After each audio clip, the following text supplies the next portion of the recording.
Magandang araw sa lahat, welcome po ulit dito sa atin channel ang Biyahe y Komida. Maraming salamat sa lahat ng nag-subscribe, indeed. Punta tayo sa atin topic, April 29, 2025. Kailin Alcantara, iniyakan ang video ni Jackie Forster. Kailin Alcantara, magpa 5 million na ang followers sa Instagram. Pinayuhan si Kailin Alcantara na huwag nang sagutin ang mga sinabi ni Jackie Forster, ina ng ex-boyfriend ni Kailin na si Kobe Paras, sa social media. Pero may mga nakasaksi umano ng iyakan ng kapuso actress ang napanood na video ni Jackie. Nangyari raw ito sa taping ng All Out Sundays, AOS, noong linggo, April 27, 2025. Ayon sa source ng Pep Troika, nasa kalagitnaan ng taping ng AOS nang napanood ni Kailin ang pasabog na video ng ina ni Kobe. Matagal daw nag-iiyak ang aktres.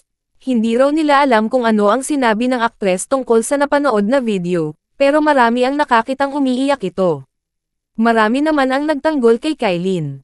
Kahit sa Instagram account nito, karamihan ay positibo ang mga komento sa kanya.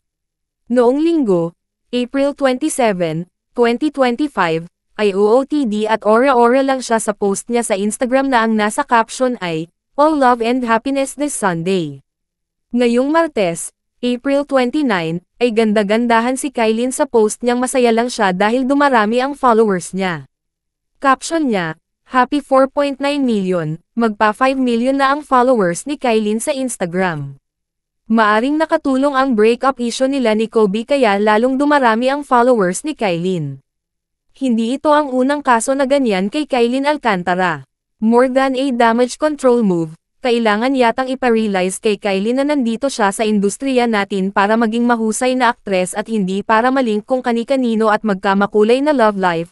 Paulit-ulit na, Kailin, paano na ang sunflowers?